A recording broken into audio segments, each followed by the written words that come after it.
Hello again, my friends. My name is Fred Fowler, and welcome to Scrum in the Real World, a continuing series of case studies of real situations that I've encountered in my long career in Scrum. I hold a third-level professional Scrum Master certification from Scrum.org. I've been doing Scrum for almost 20 years, and I've taught about 300 people how to be Scrum Masters, and quite a number of people to be product owners as well. And today we're going to be talking about a product owner and their need to understand how to measure value.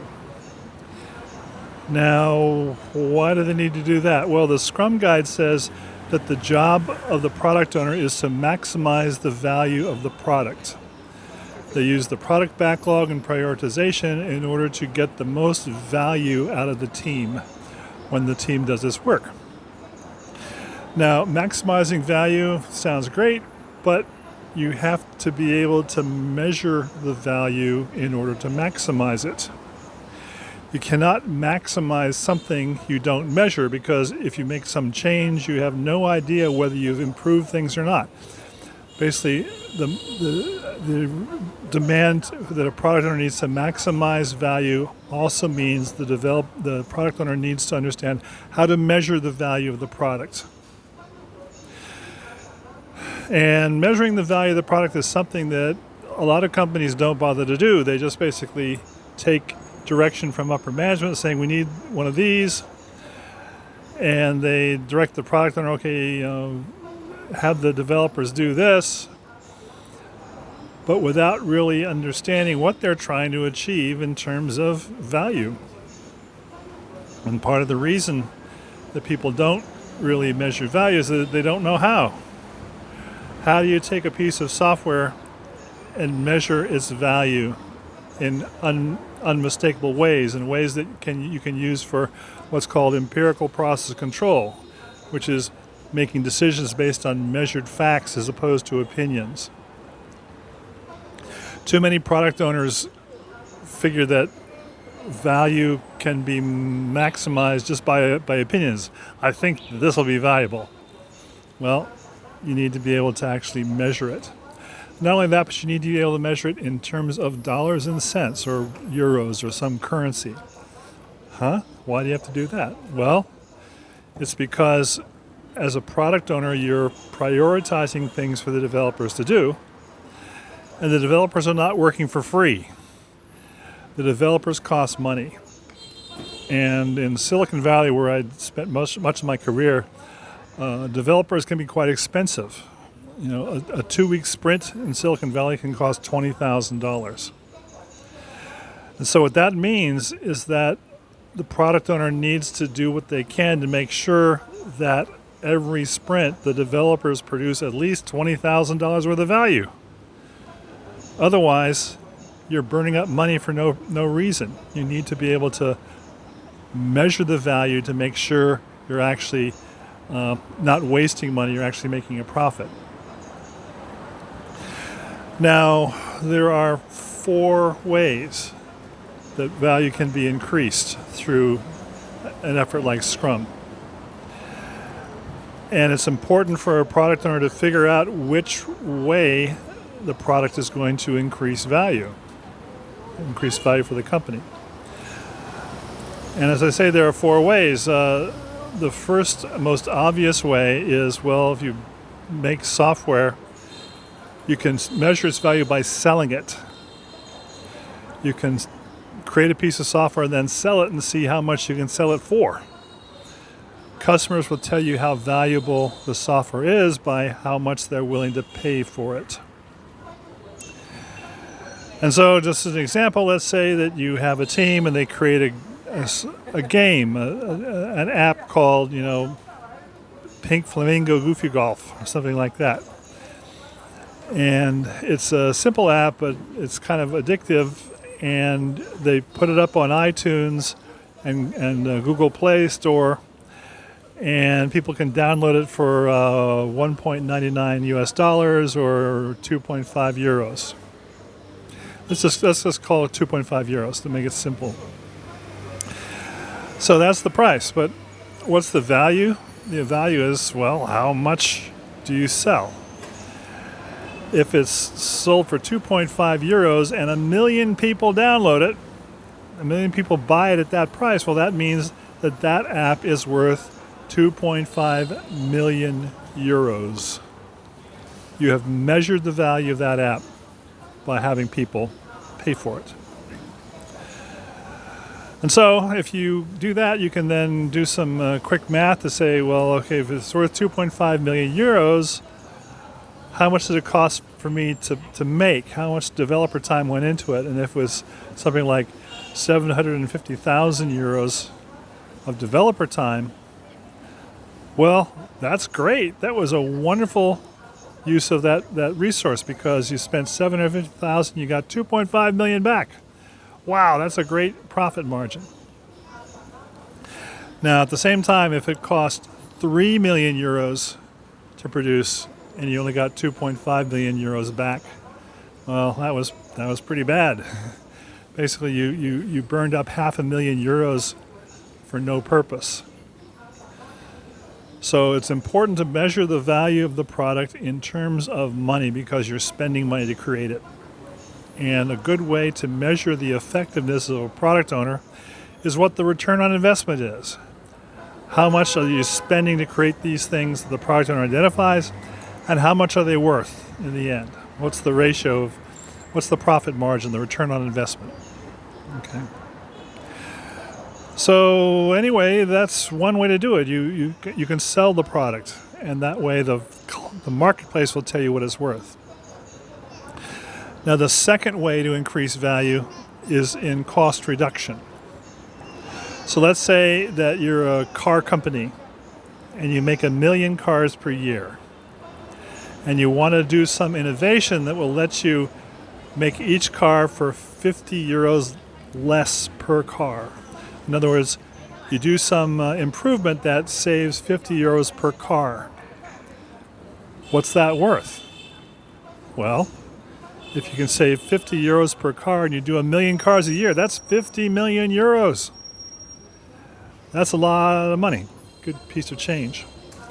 Now, would you spend 20 million euros in order to get the $50 million euro savings? I would. That makes a lot of sense. So the second way to increase value is by cost saving. And in many ways, cost saving is the most straightforward, easy to calculate, because if you're already building something, you know how many you're building, you know how much you can save per unit that you're building, then it's very simple math to figure out what the savings amount is, and that way you can justify spending a certain amount of money in order to achieve that savings with a good return on investment. So that's two: revenue increase, cost savings. The third one is a little bit trickier. It's avoidance of risk. And let's see if I can explain the situation. And basically, I'll use an example from my own career. I was a vice president of information technology for a distribution company based in California. And this was a long time ago, but basically there was a big data center in the company headquarters, and we had communication lines going to 21 different locations around North America, U.S. and Canada, in order to do order fulfillment. You see, the company was a distribution company. We took in orders over the phone, is how long ago it was. And we then processed the orders, figured out which of our 21 warehouse locations was closest to the customer. And then we sent shipping instructions to that warehouse in order to pack up the goods, ship it out, and get it to the customer's hands the next day. That was the company's, that was its competitive advantage. You call us, you'll have what you need the next day. But anyway, it all ran out of a central data center in California, and it wasn't really in a big city. It was kind of in a suburb of the city of San Jose, a big city. And it was at the end of a long fiber optic cable from starting out in San Jose and connecting to the internet, and then ending up in our company headquarters. And so we depended on that fiber optic cable, because if it went down, all of a sudden all of our warehouses would stop. They would be out of business. And once per year, somebody between our headquarters and the San Jose office would dig in the wrong place with the wrong piece of construction equipment and dig up that fiber optic cable and break it. And on average, once per year, we ended up in a situation where we were cut off from all the different warehouses. So we couldn't do any business. And each day of business was about $1 million. And usually the thing was repaired by the next day, but every time it happened, we were out $1 million. And we didn't know when it was going to happen, but there was a risk that it would happen, and on average it was happening once per year. So anyway, we figured out that it would make sense to spend some money to mitigate that risk. And so what I did was I moved our data center equipment out of that place in the suburbs of San Jose and moved it to what's called a co-location facility, a big building near Sacramento that was specifically designed to handle high availability computer servers. The place was amazing. They had huge battery backups. They had direct connection to a substation, power substation. They had diesel generators. They had overpressure, keep dust out of the area. Basically, it was a facility where Google and Facebook and those kinds of companies kept their servers. So we rented a server there. It was only about $2,000 per month. And we moved our equipment there, which cost less than about $10,000 to do. And then once we did that, we didn't have to worry about that fiber cable getting cut anymore. So in order to, we spent like about $30,000 US to get that move happened. And that $30,000 saved us on average $1 million a year. And that was a pretty good deal. So that's 3 different ways. Increasing revenue, decreasing costs, decreasing risks. Now the 4th way to improve value in a measurable way is by increasing opportunity. Now what are we talking about with that? Well, you can spend money in order to put yourself in a better competitive situation where you can, in effect, win more business. And the best example of that is actually SpaceX, Elon Musk's space company. What they decided to do was to build rockets that could be reused. The so-called Falcon 9 reusability situation, which everybody thought was impossible, they spent a lot of money to create that capability, to get that opportunity. And because if they could make it work that way, they could undercut the price of every other launch provider. Instead of costing hundreds of millions of dollars to send something into space, it was down to $10 million because they would reuse the same rocket again and again and again. So they spent a lot of money to develop that opportunity, that capability. It's kind of the opposite of avoiding risk. It's a way to enhance or increase opportunity. And it was in a very measurable way. I mean, you could look at how much money they spent to develop this capability and how much they're doing now. Pretty much they currently provide lift capability for 90% of all payloads going into space after just a few years of being able to reuse rockets. So that's the final way, the 4 ways: increase revenue, decrease cost, decrease risk, or enhance opportunity.